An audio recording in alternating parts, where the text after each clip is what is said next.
दीपक जी जबलपुर से। ये करीबन महाराज जी आपके चरणों में दंडवत प्रणाम। महाराज जी मैं पिछले 2 वर्षों से आपका सत्संग एकांतिक वार्तालाप सुन रहा हूँ। आपकी कृपा से भजन करने का भी प्रयास करता हूँ। विगत 2 वर्षों से आपकी कृपा से जीवन सही मार्ग पर चलाने का भी प्रयास कर रहा हूँ। फिर भी मन में एक डर सा बना हुआ है कि जब आप प्रत्यक्ष रूप में विराजमान नहीं होंगे तो हमारे जैसे लाखों युवाओं को कौन संभालेगा, कि हम किनकी वाणी का सहारा लेके इस जीवन की।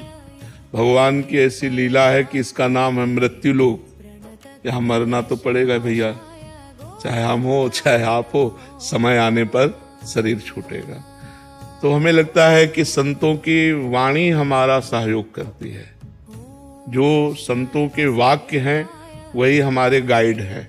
अगर हम संतों के वाक्यों को माने तो संत के चले जाने पर वाक्य तो रहेंगे ना, हम उन वाक्यों के अनुसार चलें। शरीर तो नाशवान है, आज है कल नहीं रहेगा, ये पक्का है। हमारा तुम्हारा या किसी का भी जब जहां जिसका आया उसको शरीर छोड़ के जाना पड़ेगा। लेकिन उनके वाक्य, उनके आदर्श, उनके सिद्धांत हमारे जीवन में पूरे जीवन साथ रह सकते हैं। तो हमें लगता है, हमें जैसे हम बचपन से भगवान के मार्ग में चले ना, तो हमारा थोड़ा तार्किक दिमाग था, इसलिए कह रहा हूं कि पहले, अब तो श्रद्धा से संपन्न हो गया क्योंकि प्रिया प्रीतम की उपासना।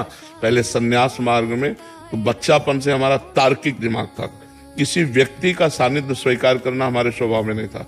दूर से उसका परीक्षण करना, अगर लग रहा है कि हमें है तो फिर तो हम आदर्श किसको माने, तो पूज्यपाद उड़िया बाबा की वाणी, उसको हम जीवन भर अपने पास रखा है। आज भी हमारे पास विराजमान है, जीवन भर पास रखा है।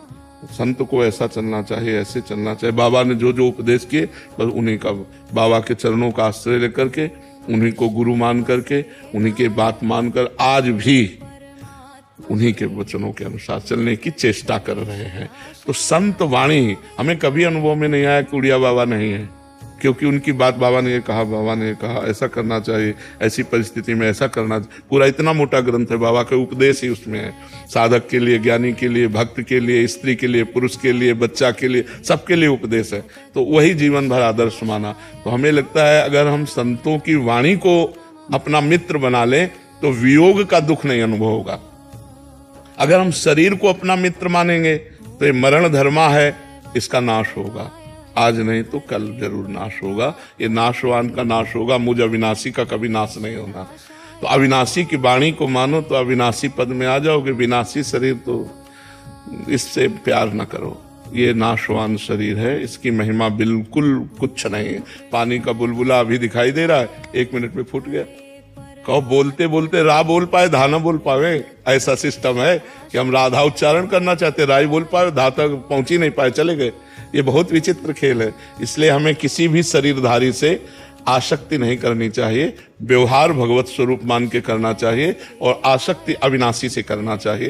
ये विनाशी शरीर वियोग को प्राप्त होने पर हमारा हृदय व्यथित हो जाता है। फिर हम सत्य धर्म का निर्णय नहीं कर पाते। व्यथित हृदय वो सही नहीं होता। अशांत से कुता सुखम। जब चित्त अशांत हो गया तो ये लगेगा बाबा चले गए, फिर मन माननी आचरण शुरू हो जाएंगे। और ये कि बाबा तो चले गए लेकिन बाबा ने जो कहा वो हमें करना है, उनकी आज्ञा के खिलाफ नहीं चलना। तो आप देखोगे यही दिमाग में बैठा मिलेगा। जैसे हम उड़िया बाबा का चिन्ह, तो हमें लगता है उड़िया बाबा यहीं बैठे हुए हमारे, ऐसे से ऐसे करो, ऐसे से बाबा ने कहा ऐसा। तो हर समय बाबा का चिंतन, बाबा की वाणी का चिंतन, तो उनका सानिध्य हमें निरंतर अनुभव में आता रहा।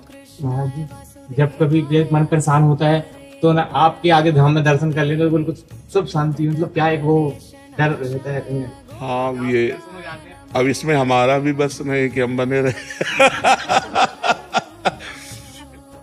अब वो भगवान के बल से चल रहे हैं। भगवान का एक आध्यात्मिक बल है, उसी आध्यात्मिक बल से भगवान चला रहे हैं। नहीं तो जो शरीर की हालत है, जो किडनी की हालत है, बिल्कुल वो क्रिया रहित हो चुकी है, बिल्कुल क्रिया रहित है। पर हमको आपको सही बताया बच्चा, बिल्कुल कोई कष्ट नहीं। शारीरिक कष्ट होने पर भी हमारे मन में प्रसन्नता रहती है, हमारा मन आनंदित रहता है। अच्छा, मरने का भय इसलिए नहीं है कि हमें जाना है अपने प्रभु के पास। तो भय तब हो जब इससे हमने राग नहीं किया, प्रभु से प्यार किया। तो ये आज छूट जाए, चाहे 100 वर्ष बाद छूटे, प्रभु के पास ही जाना है। जितने दिन उनको सेवा लेनी ले लें। हम न रहेंगे पर हमारा वचन रहेगा, हमारे भगवान आपके साथ रहेंगे, ये बात मान लो। शरीर तो नाशवान, शरीर तो जाएगा।